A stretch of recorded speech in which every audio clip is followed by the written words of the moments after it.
Congress senior నాయకుడు మాజీ మంత్రి జీవన్ రెడ్డి రాజీనామా చేయబోతున్నాడు. గ్రామాల బాట పట్టబోతున్నాడు. మరి జీవన్ రెడ్డి వెనుక, ఆయన రాజీనామా వెనుక ఏం దాగి ఉంది, ఆయన మనసులో ఏముంది, అసలు ఎందుకు రాజీనామా చేయాలనుకుంటున్నాడు? జగిత్యాలలో కాంగ్రెస్ పార్టీలోనే, అసలు ఉమ్మడి కరీంనగర్ జిల్లాలోనే కాంగ్రెస్ పార్టీలోనే సీనియర్ నేత అని చెప్పుకోవచ్చు. రాష్ట్రంలోనే ఒక సీనియర్ నేత, కాంగ్రెస్ లో లాయలిస్ట్ అయినటువంటి జీవన్ రెడ్డి ఎందుకు రాజీనామా చేయాలనుకుంటున్నాడు? ఆ రాజీనామా పట్ల రేవంత్ రెడ్డి ఎట్లాంటి వైఖరి కలిగి ఉన్నాడు? అని రాజీనామా చేస్తేనే బాగుంటుందని రేవంత్ రెడ్డి మనసులో ఉందా? నిజంగానే రాజీనామా చేపించి బయటికి దొబ్బేయాలని చూస్తున్నాడా రేవంత్ రెడ్డి? లేదా జీవన్ రెడ్డి బయటికి వెళ్ళాలనుకుంటున్నాడా? అసలు కాంగ్రెస్ పార్టీ అధిష్టానం ఏ వైఖరి తీసుకుంది? మంత్రులు బుజ్జగిస్తే ఏమని చెప్పిండు జీవన్ రెడ్డి? అసలు జీవన్ రెడ్డికి ఏం కావాలి?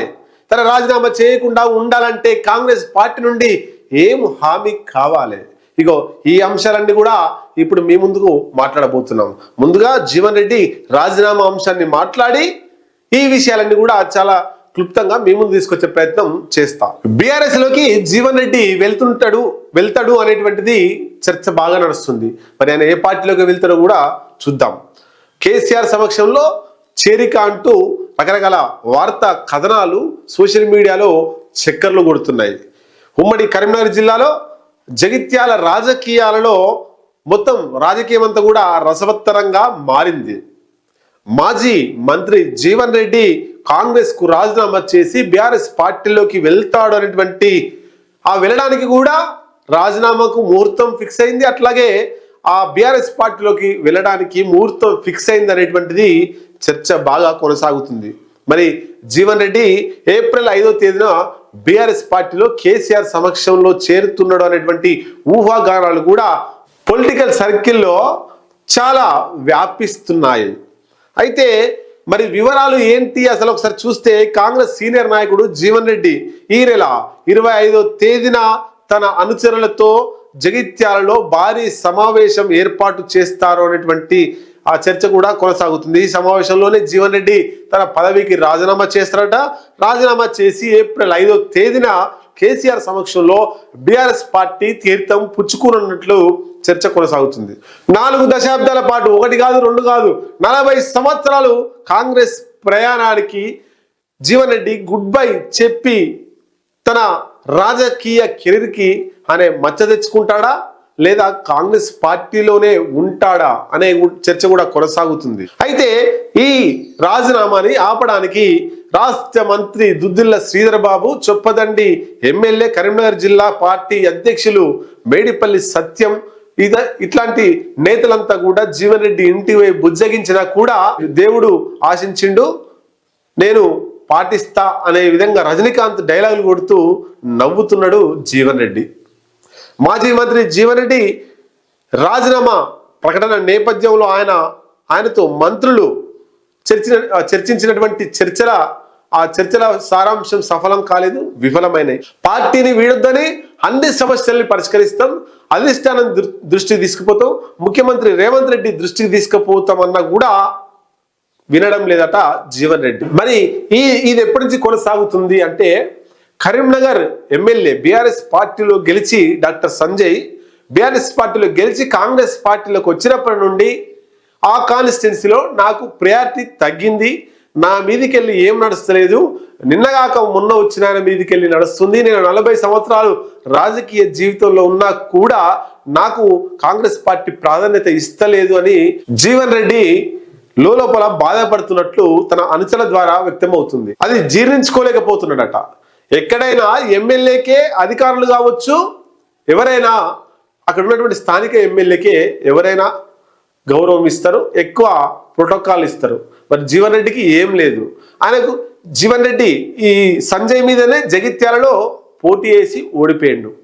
ఆయన శిష్యుడే, జీవన్ రెడ్డి శిష్యుడే సంజయ్. శిష్యుని మీద ఓడిపోయిండు. ఓడిపోయినా సరే మళ్ళీ లోక్సభ ఎన్నికలలో ఎంపీగా పోటీ చేపించరు, అక్కడ కూడా ఓడిపోయిండు. గతంలో కూడా ఓడిపోతే ఎమ్మెల్సీ పదవి ఇచ్చిర్రు, ఆ ఎమ్మెల్సీ పదవి టైం కూడా అయిపోయింది.